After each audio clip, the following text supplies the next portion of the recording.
They told me I was lucky to date an S-class alpha, that someone like me, a poor Omega, should be grateful for scraps. So when he cheated on me over and over again, I swallowed it. And instead of breaking up with him, I let his enemies seduce me. Petty? Absolutely. But nothing prepared me for the moment I discovered I was going to be worth more than both of them combined. My name is Cody, and this is the story of how rock bottom became my foundation. Hey, welcome to Imagine BL Story. If you're new here, don't forget to hit that subscribe button. It really encourages my work and helps me bring you more stories. Now sit back, relax, and enjoy today's story. The campus clock tower chimed 11:30 p.m., and I was still waiting outside the building where I am supposed to meet Declan. My breath fogged in the October air as I leaned against the brick wall. The cold cut through my thin jacket. I should have worn something warmer, but this one looked better. He's just busy, I told myself for the 100th time that night. Important people have important things to do, and Declan Zhao was important. S-class alpha from one of the wealthiest families in the country, with a smile that could melt glaciers and a reputation that preceded him everywhere. Everyone wanted to be chosen by him, and he had chosen me. 8 months ago, I was invisible, just another scholarship Omega surviving on burger and part-time job money. Then Declan looked at me across the library, and my whole world shifted. When he asked me out, I thought it was a joke. When he kissed me, I thought I was dreaming. I should be grateful. I was grateful. My phone buzzed. Declan. Running late. Wait for me. No apology. No explanation. Just an order. I typed back, of course. Take your time. He read it instantly but didn't respond. That was normal. He had his father's business empire to manage, his reputation to maintain, and his social circle to juggle. And me? I was just the Omega who got lucky. A group of drunk alphas stumbled past. One of them did a double take when he saw me. Isn't that Declan's Omega? He slurred to his friends. They turned to stare. I recognized them from the Alpha Society, the elite club Declan belonged to. I'd seen them at parties, always at the edges of rooms I didn't belong in. Still waiting on him at 2 a.m.? Another one laughed. Pretty sure he's busy. The way he said busy made my stomach clench. They exchanged looks that made my skin crawl before stumbling away. I told myself they were just drunk. Declan wouldn't. The door finally opened. Declan emerged, devastatingly handsome even at this hour. His dark hair was slightly mussed. Expensive cologne reached me first. But underneath it there was something else. Something sweeter. Floral. Omega scent. I forced a smile. Hey! I said softly. Good night. He yawned, barely looking at me. Long study session ran late. The lie sat between us like broken glass, but I stepped over it carefully. Want to grab food? I can. Nah, I'm exhausted. He was already walking toward his car. I'll text you tomorrow. Not, let me drive you home. Not, sorry I kept you waiting. Just a dismissal. I watched his taillights disappear, that foreign Omega scent still lingering. I should be angry. I should be hurt. Instead, I pulled my thin jacket tighter and told myself what I always did. I'm lucky he even looks at me. I should be grateful. The walk back to my dorm took 40 minutes. My feet ached. My heart ached more. But I was smiling. Because Declan Zhao chose me, and that had to mean something. It had to write. Even when he cheats on me every time. Tuesday afternoons are my favorite part of the week because they belong to Mrs. Chun, a 75-year-old woman I have been taking care of now for the past 12 months.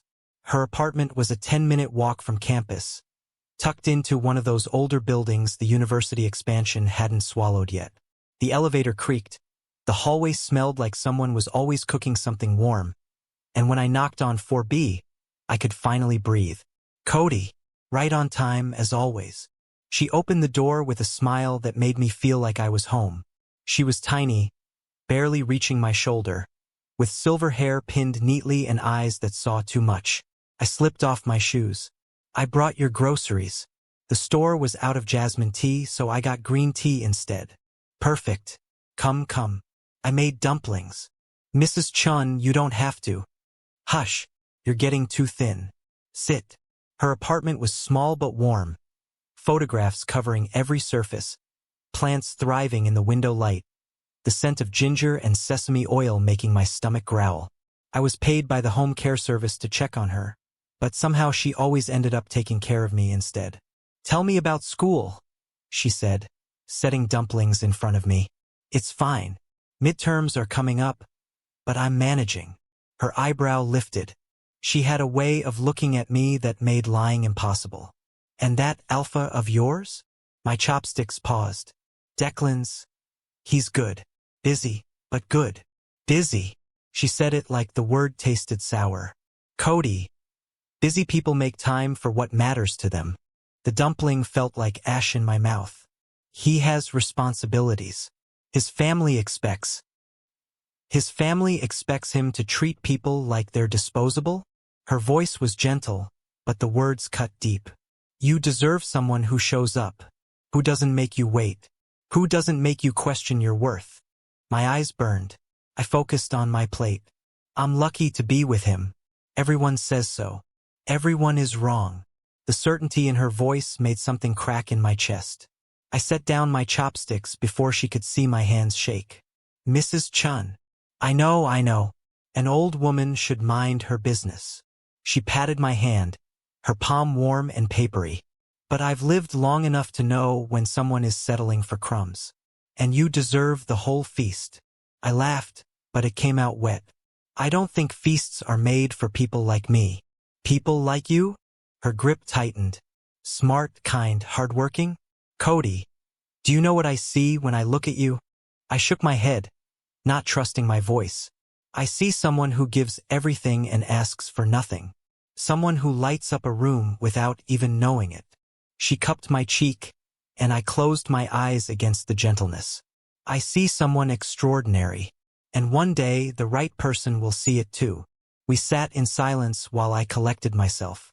This was why I loved Tuesdays. In this small apartment with this woman who barely knew me, I could be honest about how much it all hurt. Friday that same week, I found myself in the Alpha Society mixer. Declan had actually invited me this time. Sent a text with the address and, "Wear something nice." I'd been so stupidly happy. I borrowed a shirt from my former roommate and showed up 30 minutes early. That was 2 hours ago. I stood in the penthouse corner, nursing an untouched drink as I watched him across the room now, surrounded by his usual crowd. Sons and daughters of CEOs, politicians, old money families who'd known each other since birth. Perfect in his tailored suit, laughing at something someone said, completely at ease. He hadn't looked at me once. "Cody, right?" I turned to find Trent, another alpha from Declan's circle. His smile didn't reach his eyes. "Yeah. Hi. Brave of you to show up to these things." He sipped his whiskey, studying me like I was something curious. "Most Omegas Declan brings around don't last long enough to get invited twice." The words landed like a slap. I kept my expression neutral. "I'm still here. For now." His laugh was cruel. "No offense, man, but you're not exactly his usual type. The scholarship thing is cute and all, but—" "Trent." Another alpha clapped him on the shoulder. "Leave Declan's charity case alone." They both laughed. My face burned. I excused myself, mumbling about the bathroom, and slipped through the crowd. My chest felt too tight. The room felt too small despite its ridiculous size. I was heading for the exit when I heard Declan's voice, louder than the music, sharp with laughter. "I mean, come on. He's grateful for anything." I froze. "Declan, that's cold even for you," someone said. But they were laughing too. "I'm serious. Last week I forgot our date completely, didn't text him until the next day, and he just apologized to me. Said he should have confirmed." More laughter. "It's almost too easy. I should walk away. I should leave." But I was rooted to the spot, hidden behind a group of people, listening to my boyfriend, the person I thought cared about me, dissect our relationship like it was a joke. "So why keep him around?" another voice asked. "Why not? He's convenient. Doesn't ask for anything. Doesn't cause drama." Declan's tone was dismissive. "Plus, my dad's been on my ass about responsibility and image. Dating a scholarship Omega makes me look charitable. Progressive. The word echoed. Charitable. Charity case. And the sex? Someone asked crudely. It's fine. Nothing special, but he tries hard. That desperate-to-please thing gets old, though. The laughter that followed was the sound of my heart shattering. I don't remember leaving. One moment, I was standing there, frozen in humiliation. The next, I was on the street, the October wind cutting through my borrowed shirt. My phone buzzed. Declan. Where'd you go? The party's just starting. My hands shook as I typed. Not feeling well. Heading home. Declan K. One letter.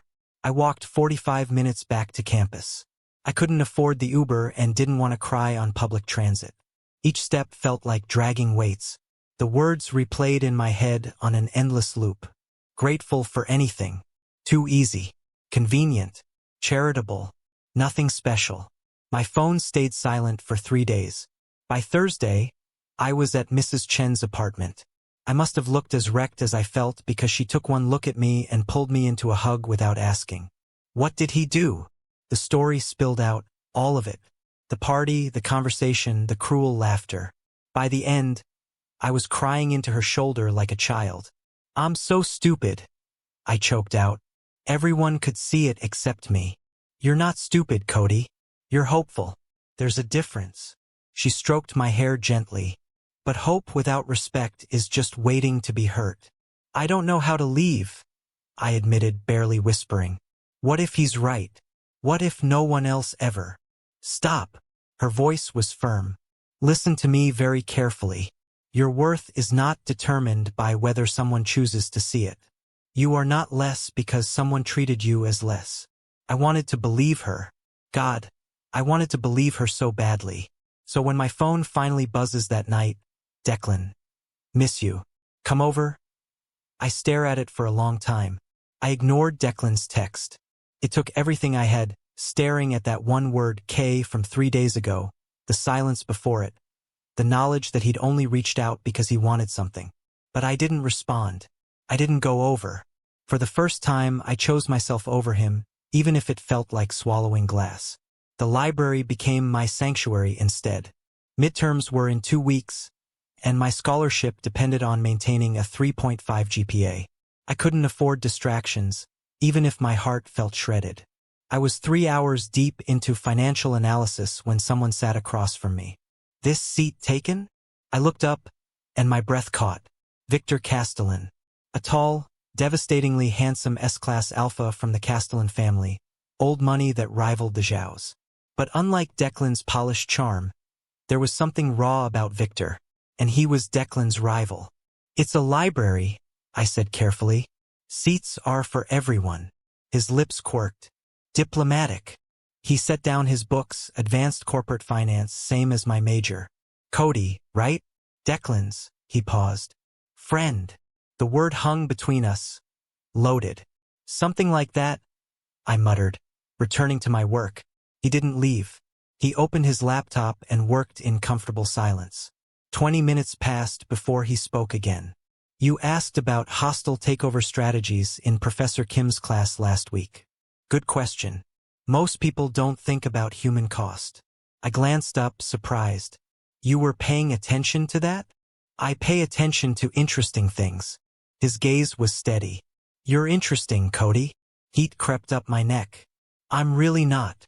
That's interesting too. The way you deflect compliments. He leaned forward slightly. Declan's an idiot, by the way. My stomach dropped. What? For treating you like you're invisible. I've seen it. The way he walks past you on campus. Pretends not to know you around his friends. His voice was casual, but his eyes were intense. You deserve better. This was a trap. I knew it was. Victor and Declan had history, bad history. Everyone knew about the business deal that went south, the public humiliation that cost Victor his reputation. Why are you talking to me? I asked bluntly. He sat back, respect flickering across his face. Because you're smart enough to ask that. I'm not a pawn in your game with Declan. No, he agreed. You're someone who deserves to be seen as more than an accessory. The words hit too close. I closed my laptop and gathered my things. Cody, wait. I know what you're doing. I said, voice low and firm. You want to get back at Declan, and I'm convenient. I'm tired of being convenient for alphas. I stood to leave. Victor stood too, and up close, I caught his scent. Cedar and rain. Nothing like Declan's expensive cologne. You're right, he said, and the admission stunned me. I did approach you because of Declan.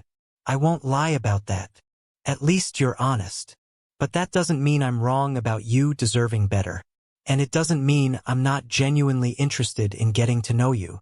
I laughed bitterly. Right? The poor scholarship Omega.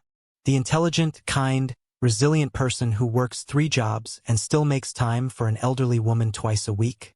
Yeah, Cody. What a catch. I froze. How do you know about Mrs. Chun? I asked around. He looked slightly embarrassed. I wanted to know who you were beyond Declan's shadow. That's creepy. Fair. He pulled out his phone and showed me the screen. Coffee. Tomorrow. 5th Street. If you show up, great. If not, I'll leave you alone. I stared at the address, contemplating quietly before I asked, why should I trust you? You shouldn't. His honesty was disarming. I'm calculating. I have an agenda, but I'm also offering you a choice and asking, not demanding, for your time. He started to leave, then paused. For what it's worth, the way Declan talks about you when you're not around, it makes me want to break his face. You deserve someone who brags about you, not tolerates you. Then he was gone. I stood in the library with my heart racing. That night, as I lay in bed staring at the address on my phone, all I could think about was how dangerous and stupid. Exactly what I shouldn't do. But Mrs. Chen's words echoed. You deserve someone who shows up. And Victor had shown up. Sat across from me. Saw me. Maybe it was calculated. Maybe it was a game. But at least I knew the rules this time. At 11:47 p.m., I typed, what time? His response was immediate, 2 p.m. And Cody? Thank you. I didn't know if I was being brave or foolish. Maybe both. The next day, I found myself opening the doors of the cafe Victor had suggested we meet in. He was already waiting, 2 cups on the table. I didn't know what you liked, he said as I sat. So I got you a cappuccino. But I can get something else. This is fine. I wrapped my hands around the cup, letting the warmth seep into my fingers. We sat in silence for a while before I broke it. So why am I here? My voice cracked. Why am I sitting across from someone who sees me as a chess piece? I need your help. He leaned forward. Declan lies to you every day. I'm offering honesty. Honest exploitation is still exploitation. Yes, it is. He didn't flinch. But I'm not asking you to be blind. I'm asking if we can use each other. I laughed, sharp and humorless. Use each other? You want to stop feeling invisible. You want Declan to see what he's losing. You want to feel wanted. His dark eyes held mine. And I want revenge. So maybe we both get what we need. That's the most cynical thing I've ever heard. It's honest. He took a sip of his coffee. I could lie. Seduce you with pretty words. Would you prefer that? No. I've had enough lies. So have I. Something raw flashed across his face. When Declan destroyed that deal, he made my father doubt me. I've spent 2 years crawling back from that. We stared at each other across the table. This was insane. I don't even know why I was entertaining this. What would this even look like? I asked. We spend time together. Publicly. Let Declan see you've moved on. He paused. I won't touch you without permission. I won't push for anything you're not comfortable with. If you want out, you walk away. No consequences. Then you lose, I said quietly. If I walk away before you get your revenge. Yeah. But I'm not interested in forcing anyone into anything. I should say no. Every rational part of my brain screamed no. But then I remembered Declan's voice. He's grateful for anything. It's almost too easy. One condition, I heard myself say. Complete honesty. Always. If something changes, if you start feeling different, you tell me. No surprises. Deal. He extended his hand across the table. I took it. His grip was warm, firm, and something electric shot up my arm. "So," he said, not letting go, "when do we start?" "There's an art exhibition next Friday. Campus event. Declan will definitely be there." I met his eyes. "Want to be my date?" His smile was slow, dangerous, and something in my stomach flipped. "I thought you'd never ask." We spent the next hour talking. He was easy to talk to once the games were off the table. He asked questions and actually listened, made jokes that were dry and sharp. What struck me most was how genuine he was underneath the calculation. No performative charm like Declan. Just raw honesty. When he laughed at his own terrible joke without trying to play it cool, something shifted in my chest. He wasn't pretending to be anything he wasn't. When we left, he walked me back toward campus. "Cody," he said at the corner where we parted. "If I was going to use someone for revenge, I'm glad it's someone worth knowing." That might be the nicest manipulative thing anyone's ever said to me. He laughed genuinely. "We're going to be a disaster, aren't we?" "Absolutely." But I was smiling. Walking back to my dorm, I felt something I hadn't felt in months. Powerful. Like I was making a choice instead of accepting scraps. Maybe this was a terrible idea, but at least I was going in with my eyes wide open. My phone buzzed. "Declan. Haven't heard from you. Everything okay?" I stared at the message for a long moment, then put my phone away without responding. For the first time in our entire relationship, he could wait. For the art exhibition, Victor suggested something absurd. "Shopping." I stared at him like he'd suggested we rob a bank. "Black tie. You need something that'll make Declan's jaw drop." His smile was wicked. "Trust me." 3 hours later, I stood in front of a mirror barely recognizing myself. The suit fit perfectly.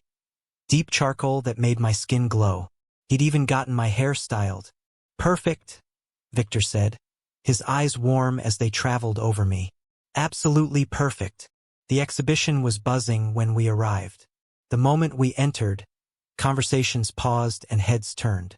Victor's hand was warm and possessive at my waist as we moved through the crowd. Then I saw him, Declan, frozen mid-conversation, his champagne glass halfway to his lips. His eyes locked on me, not with desire, with fury. "He's looking," Victor murmured, pulling me closer as we examined a painting. His thumb traced circles on my hip, and I reminded myself this was a performance. But it didn't feel like performance when he laughed at my observations, when his eyes lit up as I explained the brushwork. Felt real. After 2 hours of being the center of attention, we escaped to his car. The moment the doors closed, we both started laughing. It started as a release, adrenaline and victory mixing into something intoxicating. Victor was grinning, completely unbothered, and the sight of him like that made me laugh harder. "Did you see his face?" he managed between laughs. "I think he broke his champagne glass," I admitted, still breathless. God, that felt good. We were both high on it, the power of walking in together, of Declan watching us, of us avoiding him anytime he came too close, especially when people started whispering. It was something else. Victor reached over and squeezed my hand, still grinning like he'd won something. "You were incredible," he said, his expression shifting. The laughter faded from his eyes, replaced by something darker, hungrier. He reached for my face, his hand gentle against my cheek. My breath caught. I wasn't expecting him to look at me like that, like he wanted to. Then he kissed me. His lips were soft at first, tentative, and I froze for a second. Then everything in me responded. My hands found his hair, pulling him closer. Heat flooded through me as his grip tightened on my hip. It felt like falling, but I pulled back first, breathing hard. He looked dazed, like he wanted to follow me back in.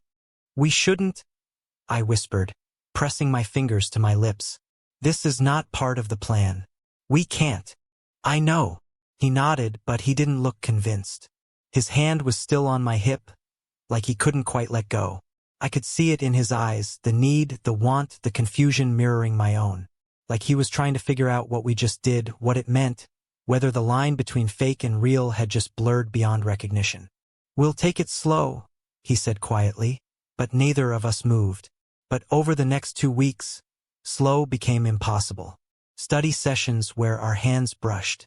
Coffee dates where he remembered every detail I mentioned. Late-night texts that made me smile like an idiot. Campus couldn't stop talking about us. Photos circulating, speculation running wild. And Declan was everywhere, watching with barely concealed rage. I mean, technically, I was openly cheating on him. Wow, you've made it this far. If you're enjoying the story and still haven't subscribed, please take a second to do so. It means a lot. Also, drop a comment and let us know where you're listening from. Alright, let's get back to the story. He cornered me outside the library on Thursday. His hand grabbed my arm hard enough to bruise. What the hell do you think you're doing? His voice was low, dangerous. I tried to pull away. Let go. You are cheating on me? You're mine, Cody. You don't get to do that, especially not with him. His grip tightened. I said, let go. Fear made my voice shake. Declan's face twisted. I gave you everything. Made you somebody. And this is how you repay me? By spreading your legs for my enemy? Something snapped inside me. You gave me nothing but humiliation.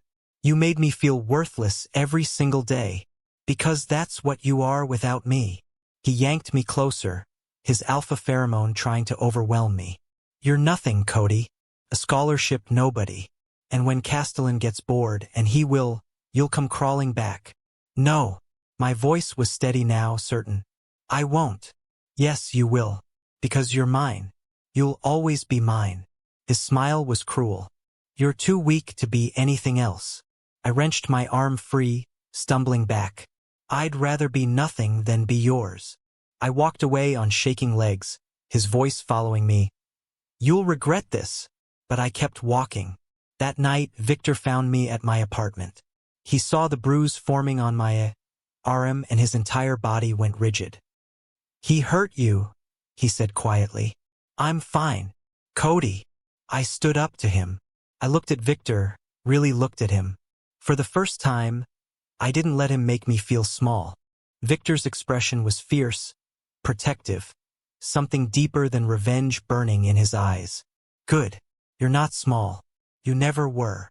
He stayed with me for a while before he kissed me goodnight at my door. And this time I didn't pull away. I didn't remind him that this was supposed to be fake. I just selfishly drew strength from whatever attention he was giving me, and that was all I needed to finally end things with Declan. It happened on a Tuesday afternoon. When Declan opened his door, surprise flickered across his face before it twisted into something cruel. I told him it was over. He laughed, told me I needed him, that I couldn't survive without him. I left with barely anything. A toothbrush, some clothes, and a textbook. So little evidence I'd ever existed in his life. He tried to grab my wrist at the door, saying I'd regret it. I pulled free and walked out. I didn't look back.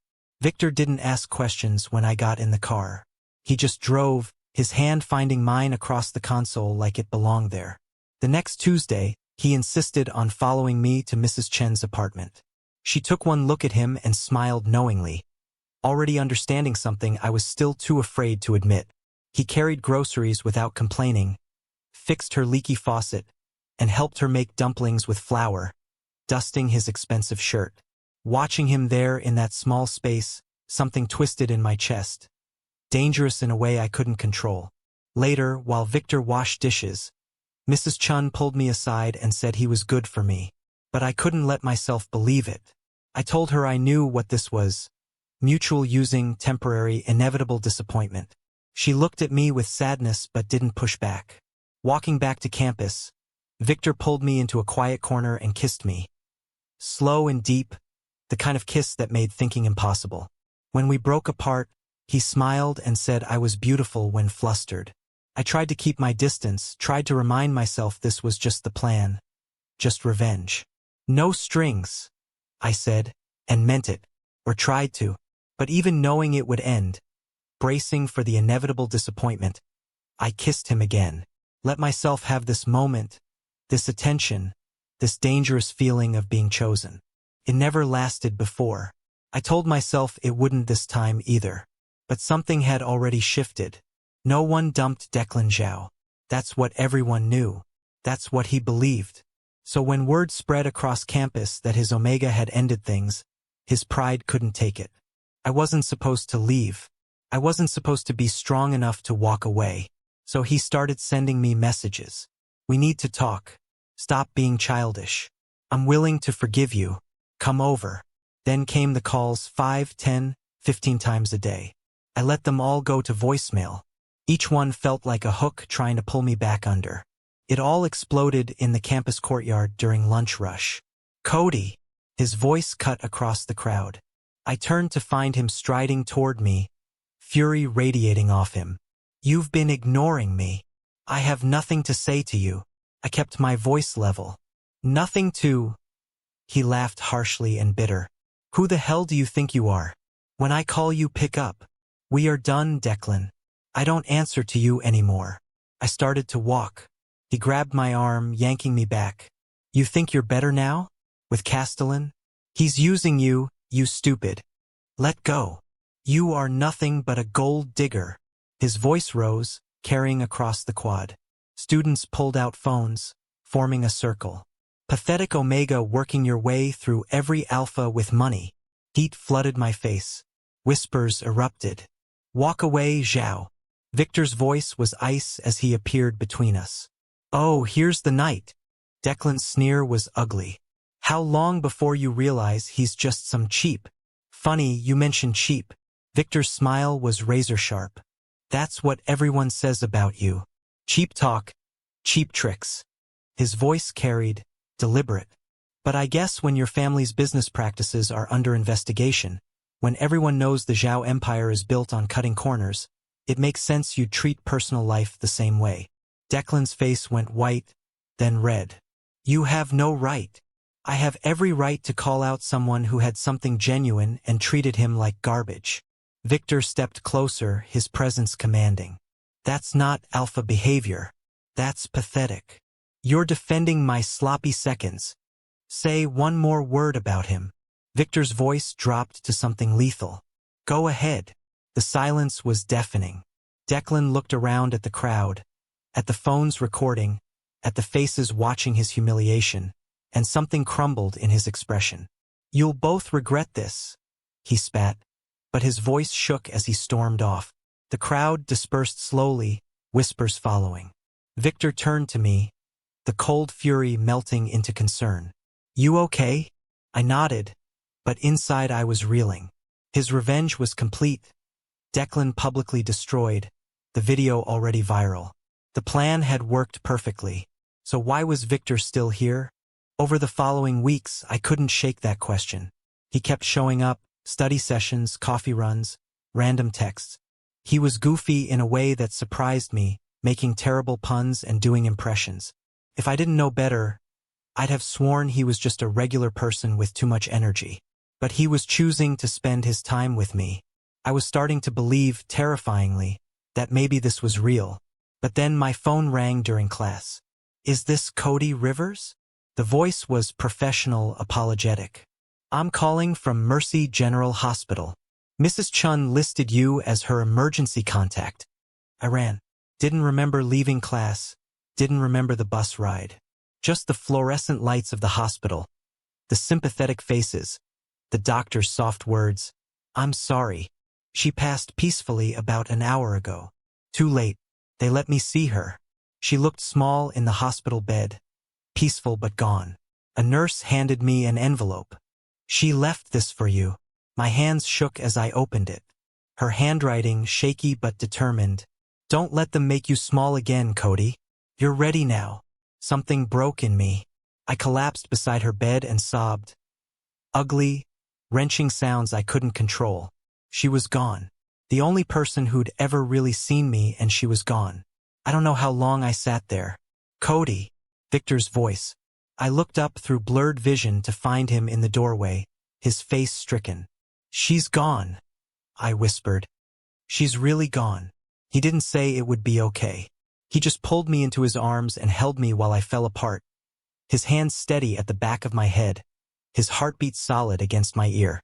I've got you, he murmured. I've got you. For the first time since this started, I let myself believe him. 3 days after Mrs. Chen's funeral, the hole she left felt impossible to fill. I kept turning to tell her things before remembering there was no one there to listen. Victor stayed close, bringing coffee I didn't drink, sitting with me in the silence. Then I received a letter. You are cordially invited to attend the reading of Mrs. Eleanor Chen's last will. Why would they invite me? I stared at the heavy cardstock. Maybe she left you something, Victor said gently. A keepsake. On the day of the reading, we walked to campus together. Victor talked about nothing, the weather, his exam, the coffee shops. Anything to keep the grief at bay. Then a sleek black car pulled up beside us. Mr. Rivers? The driver stepped out. The legal team sent me to collect you. I can walk. Mrs. Chen's instructions were very specific, sir. Victor moved to follow me. I'll come with. I'm sorry, sir. Security appeared from nowhere, polite but immovable. Mr. Rivers only. Panic flared in Victor's eyes, mirroring my own. Where are you taking him? Diamond Foundation headquarters, sir. Victor's face went white. Something clicked behind his eyes. Recognition, shock, understanding I didn't have. He lunged forward, grabbed my hand through the open window. Cody, listen to me. His grip was tight, urgent. Don't panic. Don't say anything until I get there. I'm coming. Okay? I promise. Victor, what? Trust me. I'm coming.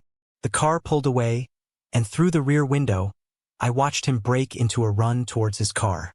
The drive felt endless. Panic climbed with every passing street. What was happening? What had Mrs. Chen done? When we arrived at the building, I was ushered through the lobby, into an elevator that opened to a conference room where 4 men in expensive suits were sitting. Okay, this is getting more serious. Mr. Rivers, thank you for coming. The lead lawyer gestured to a seat. We're here regarding Mrs. Eleanor Chen's estate. Documents slid across the table. Mrs. Chen held a controlling stake in the Diamond Investment Foundation, 51% of all shares. As per her will, she has named you sole beneficiary. The words didn't land. I don't understand. You are now the majority shareholder of the Diamond Investment Foundation, Mr. Rivers. The estimated value of your inheritance is approximately $470 million. The room tilted. That can't be right. She lived in a small apartment. Mrs. Chen was very private about her wealth. She's been planning this transfer for nearly 2 years, since you first started caring for her. My heart ached with the realization that she had been planning this for that long. And now she was gone. She'd left me everything. Not just money, but her legacy. Her final message was that I mattered. I need a moment. Please. I stood abruptly and stumbled to the lobby, gasping for air that wouldn't come. I sat on the lobby bench, head in my hands, trying to breathe. $470 million. Majority shareholder. Mrs. Chen's legacy. It was too much. Running footsteps echoed through the lobby. Victor burst through the entrance, wild-eyed and frantic, his shirt untucked. Cody! He crossed the space in seconds, dropping to his knees in front of me. Are you okay? What happened? Did they hurt you? I'm fine. The laugh that escaped was slightly unhinged. I'm okay. His hands hovered near my face, unsure. Then why do you look? Why are you so panicked? I cut him off, pulling back before he could touch me. Something sharp twisted in my chest. For someone who said no strings attached, why do you care so much? He stared at me like I'd slapped him. What? He asked quietly. The revenge worked, I said, watching his face. Declan's been publicly humiliated. You won. So why are you still here? He was silent for a long time before sitting down on the bench, suddenly looking exhausted. Because I stopped caring about it, he finally said. When I realized humiliating Declan didn't fulfill me. Watching you come out of your shell, seeing you realize your own worth, standing up to him in the courtyard, that made me happier than any revenge ever could. I stayed standing, listening, unsure of what to say. The revenge was stupid anyway, he added, shaking his head. I thought I needed it, thought it would fix something in me. But it didn't. You did.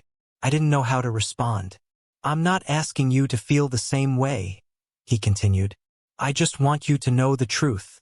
Care about you. Not because of the plan. Just you. I wanted to argue, to protect myself, but my voice cracked. Why? I'm just an Omega. I have no status. No connections. Stop. He closed the distance between us, fierce yet gentle, cupping my face with a tenderness that contrasted his intensity. That's complete bullshit, and you know it. Status? Power? That's the poison they've been feeding us our whole lives. The lie that makes alphas like Declan think they can treat people like accessories. You should know by now that I don't care about that. Then what do you care about? My voice broke. You. His thumb brushed away a tear I hadn't realized had fallen. Your terrible habit of skipping breakfast. The way you tap your pen when you're thinking. How you cry at animal videos but pretend you don't. The fact that you gave everything to someone who needed it and never once asked for anything in return. His voice softened, raw. I love you, Cody. Not the revenge plot, not the game, just you. Tears streamed down my face. You really mean that? I really mean it. My chest ached. Everything felt overwhelming. I need time, I whispered. Okay, he said softly. I need to figure out what this is. What does all of this mean? Okay. He gently took my hand. But I'm not going anywhere. The lawyer's voice pulled me back to reality. Mr. Rivers? Are you ready to continue? I looked at Victor, his hand still on my face, his eyes searching mine. Without hesitation, I took his hand and pulled him toward the conference room doors. Come with me, I said. Are you sure? I'm sure. We walked back in together, fingers intertwined, and sat as the lawyers laid it all out. Shares, voting rights, portfolio structure. Numbers and terms that would take months to understand. I watched Victor through it all, waiting for him to see me differently now that I had more money than either of us could spend in a lifetime. But he didn't ask about assets or investment strategies. He just listened quietly, his thumb tracing patterns on my hand. When they mentioned Mrs. Chun, how she told her lawyers she'd finally found family, Victor's breath hitched. His eyes went glassy. Under the table, he squeezed my hand. I'm sorry, he whispered. I know how much she meant to you. And just like that, I was crying again. But this time I wasn't alone. On our way out, the elevator down was silent except for our breathing. I stared at our reflection in the polished doors. You do realize what this means, right? I finally said. The money, the power, everything changed. Yeah. He turned to me, his expression soft. It means you lost someone you loved. That's what matters. I smiled through tears. You're weird. You know that? Completely. He stepped closer, his hands finding my waist. And you're stuck with me anyway. Yeah, I really am. He kissed me, soft and slow and real. In an elevator descending, in a building that represented more money than I could fathom, with my whole world turned upside down. This was the only thing that made sense. When we broke apart, I rested my forehead against his. I like you too, just so you know. His smile was brighter than the city lights below. Yeah. You're annoying and pushy, and you make terrible puns, but you're mine. Yours, he agreed. Completely. The news broke at 6:47 a.m. Scholarship Omega inherits $470 million fortune. Chun Investment Foundation names new majority shareholder. By 8 a.m., reporters staked out my dorm building. By noon, my phone had crashed from messages. People I'd never met suddenly desperate for a piece of me. Social media had turned me into a myth. The invisible scholarship Omega who'd seduced his way into a fortune. I couldn't breathe. The walls of my dorm room felt like they were closing in. At 2 p.m., someone knocked. I opened the door to find Declan, and my stomach twisted. He looked destroyed, genuinely broken. His hair was unkempt, his shirt wrinkled, and expensive flowers clutched in one hand. Cody, he said, his voice cracking. Can we talk? Against every instinct, I let him in. He dropped to his knees immediately. I'm so sorry, he whispered, tears streaming down his face. I was stupid, cruel. I didn't understand what I had until I lost you. I love you, Cody. I've always loved you. We can start over. Please. I want to be different for you. I stared down at him. This person who'd humiliated me, used me, made me feel worthless, and something shifted. No anger, no hurt, just absolute clarity. No, I said quietly. You didn't love me, and that's okay. Because I finally love myself. I walked him back to the door and opened it. Goodbye, Declan. He tried to speak, but I was done listening. My phone rang the moment the door closed. Victor, are you okay? His voice was urgent. The news. There are reporters everywhere. I need to get out, I said. Now. I'm coming. Back gate. 10 minutes. The reporters were too focused on the front entrance to notice me slipping out through the side. Victor was waiting by the back gate in an unremarkable baseball cap and hoodie. When he reached me, he draped his jacket around my shoulders, covered my face gently with the fabric, and carried me bridal style through the gate like it was the most natural thing in the world until we got to his car and drove to his apartment. I collapsed onto his couch and didn't move for hours. Victor ordered food, brought blankets, and sat beside me without demanding anything. When I finally spoke, my voice was barely a whisper. Everything's changed. He pulled me against his chest. Not this, not us. This is still just us. We made love that night slowly, carefully, reverently. His hands knew exactly where I needed gentleness, and I finally allowed myself to enjoy what true pleasure really felt like. Afterward, I lay with my head on his chest, listening to his heartbeat steady beneath my ear. I don't know how to do this, I admitted into the darkness. Any of it. You don't have to figure it out today. His fingers traced patterns on my arm. You just have to figure out who you want to be. The rest follows. We stayed suspended in that apartment for days, untethered from the world, just us and the slow, quiet work of becoming. On the 5th day, I finally turned my phone back on. The world was still waiting. Reporters, investors, vultures circling. But I wasn't the same person they'd been chasing. I'd been broken down and rebuilt in this tiny apartment with someone who loved the raw, imperfect pieces of me. Victor was asleep on the couch, his arm hanging off the edge. I covered him with a blanket and smiled. The world could wait a little longer. Right now, I just need this. Epilogue. Over the next few months, I learned everything. Late nights with mentors, studying financial reports until my eyes burned. My finance degree finally meant something. It wasn't survival anymore, it was power, the kind I'd actually earned. The first board meeting terrified me. I sat at the head of the table surrounded by people twice my age in expensive suits. They looked at me like I didn't belong, like I was some charity case playing dress-up. Then I started talking about projections and market shifts, and something changed in their eyes. They stopped looking at me like an Omega. They started looking at me like a threat. I established the Mrs. Chun Memorial Foundation for students like me. Kids who had nothing and were told to be grateful for scraps. Watching them get opportunities made it all feel less lonely. During a routine audit, I found something that made my breath catch. The Diamond Foundation held the majority stake in Declan's family business. All of it. I controlled his entire world. I could have done anything with that information. I didn't. I just held it quietly.